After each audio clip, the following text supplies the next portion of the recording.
गाय को धर्मग्रंथों में पूजनीय व पवित्र माना गया है। लेकिन जब गाय की दुर्दशा ऐसी हो जाती है कि उसे कूड़े के ढेरों से अपने लिए चारा या कुछ खाने लायक ढूंढना पड़े तो बड़े दुख का विषय है। इस बीच सामाजिक कार्यकर्ता संदीप बत्रा ने पहल की और आवारा घूम रही गायों की देखभाल की जिम्मेदारी ली। संदीप बत्रा ऐसी लगभग 200 गायों की देखभाल कर रहे हैं, जबकि उनके पास पर्याप्त संसाधन भी नहीं और वे सभी से मदद की गुहार लगा रहे हैं। एक रिपोर्ट के माध्यम से चलिए जानते हैं उन्हीं से।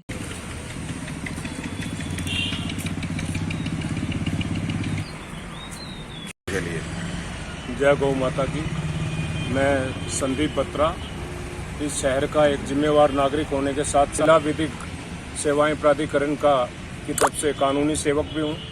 तो इन तीनों ही महत्वपूर्ण मतलब की जो मुद्दे हैं और महत्वपूर्ण जो अथॉरिटी हैं, इन सभी की तरफ से ही मेरा जो काम रहता है, मेरी जो सेवाएं रहती हैं कि लोगों को जो भी जन समस्याएं हैं, किसी भी प्रकार की जनहित में जो भी कार्य हम लोग हो सकते हैं, एक दूसरे के सहयोग से एक दूसरे को जागरूक करते हुए हम लोग करते हैं। और पिछले 3 वर्ष पहले से जब मुझे एक अस्पताल में जाने का मौका मिला जो कि इन बेसहारा पशुओं का उपचार केंद्र है, तो वहाँ जब जाकर के देखा तो मुझे बहुत सारे जो ये पशु थे बेसहारा जो गौवंश था, तो काफ़ी संख्या में रोड एक्सीडेंट की वजह से घायल एवं पीड़ित दिखाई दिए। तो उसी दिन से ही मेरे मन में एक बहुत बड़ी टीस मतलब की बनी कि भी हमने इंसानों के लिए तो बहुत सारे आयोजन भी करते हैं, अभियान भी चलाते हैं, जागरूकता अभियान के माध्यम से या अन्य संस्थाओं के माध्यम से भी उन सबको महत्वपूर्ण समझते हुए उनकी सुविधाओं के लिए, उनकी सुरक्षा के लिए सरकार की तरफ से भी जागरूकता अभियान चलाए जाते हैं।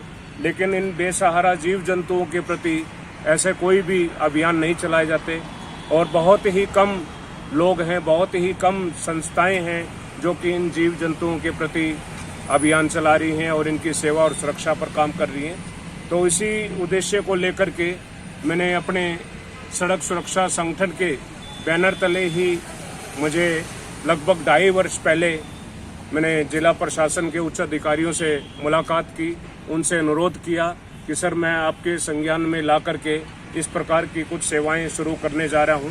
तो सबसे पहले मैंने दिल्ली रोड पर सिक्का कॉलोनी पुलिस चौकी के पीछे वाले हिस्से में इनकी सेवा शुरू करी और साथ साथ ही उनके लिए बिजली और पानी की जो सेवाएं हैं वो मुझे सोनीपत पुलिस की तरफ से वहां मुहैया कराई जा रही हैं।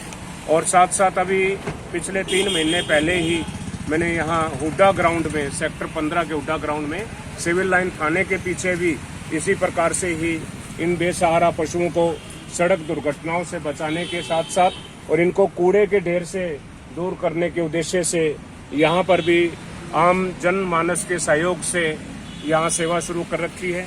और इसमें मुझे नगर निगम और भी पुलिस विभाग और अन्य कई विभागों का भी मुझे सहयोग मिल रहा है। हर प्रकार का हम इनके लिए चारे के लिए, पानी के लिए और अन्य सुविधाओं के लिए इनके लिए प्रयासरत हैं।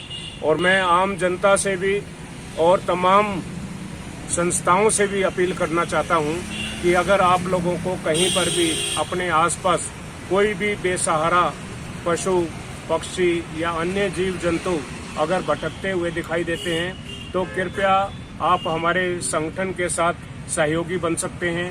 जैसा कि मैंने आपको बताया कि 2 पॉइंटों पर हमारी सेवाएं चल रही हैं। इसके अलावा भी जब आप लोगों का सहयोग मिलेगा तो हम शहर में जहां भी कहीं उचित है प्रशासन के अनुरोध से और प्रशासन के सहयोग से हम उन स्थानों पर भी इन जीव जंतुओं की रक्षा और सुरक्षा का कुछ न कुछ आगे सेवा शुरू कर सकते हैं। मैं सभी गौरक्षकों से अनुरोध भी करता हूं, अपील भी करता हूं और निवेदन भी करता हूं, यहाँ इस हुड्डा ग्राउंड में या सेक्टर 14 के ग्राउंड में दोनों का अगर मिला करके बात करते हैं तो लगभग 150 से 200 के करीब गौवंश हैं।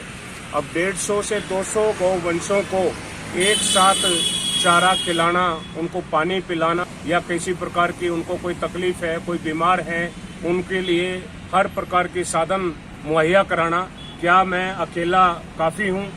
तो मैं आप सभी गौरक्षकों से अपील करता हूं, कृपया जिन भी गौरक्षकों के पास जितना भी समय और जितना भी साधन और जितनी भी सुविधाएं आप लोग अवेलेबल करा सकते हैं, उपलब्ध करवा सकते हैं, तो मैं आपकी सेवाओं के लिए और आपके स्वागत के लिए मैं तैयार बैठा हूं। और मेरा नंबर भी मैं आप लोगों को शेयर करना चाहूँगा। अगर आप चाहें तो फ़ोन द्वारा भी संपर्क कर सकते हैं हम एक दूसरे से। 9813072976। वो कब होती है महीने में?